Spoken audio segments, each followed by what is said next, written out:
I'm in my garage because everyone's taking a nap right now. We had a slightly late night playing our first game of ShadowDark last night. And then a pretty early morning going to church and then coming home, and now everyone's taking naps. So I wanted to talk about our first game of ShadowDark, and I want to cover it in like 2 parts, and I will try to keep most of this brief.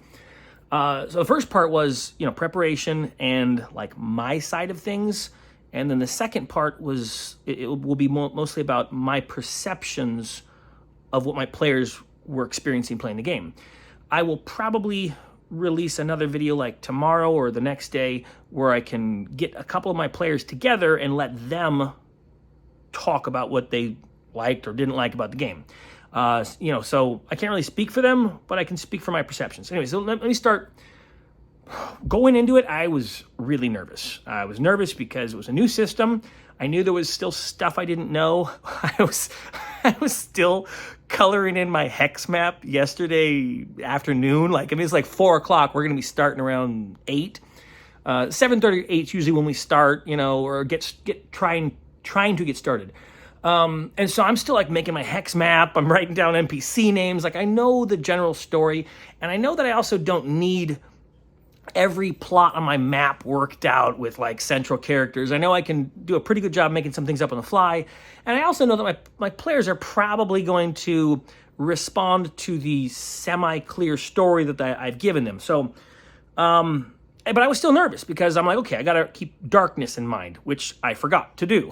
I've got to keep some of the systems in mind. I got to keep, I knew that there were game mechanics that were new to me, or at least different. And I knew that the aspect of the game where I let the players creatively come up with a thing they want to do, and because of how they describe what they're trying to do, I just forego the need for rolls because they've already said they're trying to do it. And, it's not like, making a net out of rope is going to be hard for a pirate, which is actually one of the examples one of my players did. Like, he's like, while I'm waiting, I want to start trying to turn this rope into a net with knots and stuff. And I'm like, okay, sure, you can do that. So I was nervous. And I was worried. The nervousness was compounded by the fact that I knew it was me that had wanted to bring the new people into a new game. It was me that had wanted to try a new game. And my players were resistant at first, and then kind of, they complied, but there was still like some drag in the feet. Like even my son, up until like the last moment, was like, I don't know if I want to, I'm not sure if I want to play in this game. And I understood the thing that was plaguing him. Like I understood the frustration he had. It was a stat number thing. He was having trouble going into a game where he doesn't have like a 16, 17, 15, 13, 14 stat line. Okay, so a lot of nervousness, a lot of uncertainty. All right, then we start the game up, and things are going pretty well with the explanation of the setting, of the premise, of the conflict the players are going to engage with. They all understood the stakes. And so they're jumping into it. And if you want me to give you an explanation of like what story premise I went with, I'd be happy to make it. I just don't know if it's essential or if it's worth making a video for, but you can let me know in the comments if that's something you're interested in. Anyway, so they all kind of bite, and they're like, yeah, sure, we're playing this. We're going to make 4 characters. We're going to try not to get attached to any of them. And so again, I'm nervous because I'm like, oh, they're going to try not to get attached to their characters. And I'm used to like these people falling in love with their Captain America, Scarlet Witch characters. And if their Scarlet Witch character is close to dead, they're going into conniption fits. And now I'm telling the players, by the way, the majority of your characters are probably going to die, which happened to 2 or 3 of my players. Like 2 or 3 of my players just lost 3 of their characters almost instantly. Okay, so my nervousness began to subside during the random creation element of the game. My nervousness picked back up again later on when the conflict started, but I'll get to that in a minute. So this is the part where I'm going to talk about my players, and then I might get back to me and my nervousness and all that. Okay, so my players start rolling up their random characters, and right away, like immediate sessions of fun started happening. So we're going through the ShadowDark random character generation, And some of my players are choosing what names they want for their characters, but most of them are just rolling on the D20 system. I think some of them even randomly generated the ancestry. Basically, I had them roll a D6, and if they got like a 6, they were a human, and if they got like a 1, they were, I don't know, whatever the first one is on the list, because there's 6 of them. So most of my players did random generation with like everything in their character, history, creation, all that, okay? But what ended up happening was there was some really cool coalescence, might be the word I'm looking for, connectivity. All right, I'm holding this with my left hand, I'm not left-handed. So what happened was my son and his best friend, their very first character names on both of their first characters. So both of their first characters were elves, and both of their first characters got the name Isolden. So they immediately made them like brothers or something. They were like, well, we're obviously the Isolden brothers, and I was like, and that was a random thing that happened. So like right away, like they're laughing and having a good time. They're making jokes about this character creation process. Because I'm letting them roll their names randomly, and then if they don't like the name, I was giving them like some of the prefix and suffix table suffixes and prefixes, and so they're rolling those things to make the names a little more complicated or adding to. And what ended up happening with some of that? Let me see if I have some of those names. We got Zorro and Kiaros. Well, what ended up happening was, like, my wife got a name that was utterly ridiculous, where it was like Gorgelgamar or something. And every time she plays a character with like an accent. So like her first character was like a Scottish character. So she's like, hey, I'm Gorgelgamar, and she's dying laughing while trying to get through her like bad Scottish accent with the name that was hard to pronounce in Scottish. And that brightened everything up. And so now, because we're doing this rather ridiculous thing that I'm like, oh, no one's going to have fun doing this, we're having tons of fun doing random things, and those random things ended up creating, I think I'm going to go with consilience. That might be more the word I'm looking for, like a through line of ideas that was, well, in this case, random. So the whole character creation process was awesome, all right? So now I have my characters that are essentially taking their war band of like 20 characters to this place. And I've explained to them, okay, you're going to take control of one of the characters, and when that character dies, it's that scene from The Thin Red Line, when the man with the rifle dies, you pick up the rifle, and, okay. And so they're doing that. And they're, like, my son is stressing out because he has already fallen in love with his first character. Everyone else is kind of laughing and having a hysterical time. My son's uncle decided his character was a coward, and he just ran him out of the campaign because his character had like a 3-4 3-2 stat line. And so that's like, I'm just like, all right, your character's gone. He just panics, he leaves. That's, right away, the whole system was so much fun that a lot of my nervousness subsided. At some point, I just totally checked out, not checked out in a bad way, but checked out in a good way. I checked out on my compulsion to follow the rules system. And so the fact that I forgot about darkness was like, whatever. I think we managed to kill, phrasing, I think about 8 to 10 characters died. I don't want to say managed to kill, because as these players started kind of attaching to their garbage statted characters, I felt really bad rolling good on them. So, so the first time a character almost died was actually my son's elf, who was a brother of his best friend's elf, okay? So that was the first character who almost died. And that's where I went, oh yeah, right. The luck token system with the pulp rules. I'm actually okay with using that. And so that was a perfect moment for me to introduce that rule set that I had almost entirely forgotten about. And I'm like, okay, everyone roll a d4. That's how many luck tokens you have. You can cash them in to make me reroll an attack. I see my camera's kind of getting jittery, so I'm going to try and move over here. I hope the frame rate's not bad in this. So my son rolls a d4 and immediately has me do a reroll. And I don't recall exactly what happened, but my son's character lived, and so he was excited.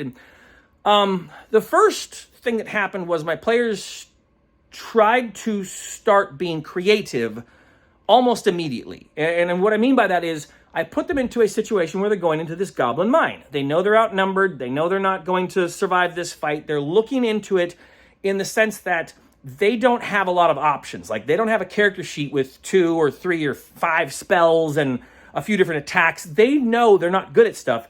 So almost immediately, they started trying to problem solve. They go ask a knight at a garrison, they ask this army lieutenant, can we have your cart? And so what they end up doing was crafting this cart with a large tree on it. They light the tree on fire, and they create this scary thing to try and spook the goblins and have it roll down the hill. Then they all start making like strange chanting, because a few of my characters rolled cultist backgrounds. And so they start interacting as though there's like a possessed fiery tree running at the goblin camp or goblin mine. And I'm like, yeah, absolutely. And so I start responding in the game by giving the goblins disadvantage on the fact that they are spooked and superstitious about this thing happening, because I can see my players they're creating an interesting scenario for the goblins to interact with. At some point, my characters did start dying. So the goblins, they get some vigor. They start attacking. A few characters start dying, and that's where I start feeling bad. And I'm like rolling dice, and I'm like, I got one character that like double critted. I have characters that were like rolling 17s and 18s. So my characters, my players start cashing in their luck tokens, but none of them, aside from my son, none of them freaked out about a character dying. Like a few of them had characters that died, and it almost, I wouldn't say it became comical, but it became casual. That's better. The death system became casual, which meant that when they brought a new character in, they generally weren't trying to go, my character attacks. And so what I ended up having was these really interesting situations where my wife's character came in and like her only supplies were like a 10-foot pole and some rope or something. And so she comes in with the 10-foot pole, sees someone else there and goes, grab this pole. And they go running through goblins, like clotheslining them. And I'm like, okay, let me give them some dexterity saving throws to try and get under the pole or to move out of the way. But they had the foresight to go, but we also want to attach the net that this other character had woven before. So now we have a pole with this net attached to it, and we're trying to like drag them into each other. And a bunch of my goblins just failed their dexterity check, some of them miserably. And so they're getting tangled up on this, in this net pole clothesline thing. And a bunch of them are in a pile on the ground. So my son goes, I want to go throw a torch on them, and light them on fire while they're on the ground. I'm like, yeah, that's all happening. So, nervousness aside, uncertainty aside, all the stuff I know I forgot to do right aside, this was a really positive experience. It was wonderful to come out of the Dungeons and Dragons video game system of your character has 6 things to do. And that's what occurred to me as we were playing this. I realized that since all my characters only had one thing to do, and it would go badly if they did that thing, they then started realizing there is an infinite number of things to do if they think about their options correctly. But when we were playing D&D, often what happened was my characters had 6 to 20 things to do, and they were generally pretty good at doing those 6 to 20 things.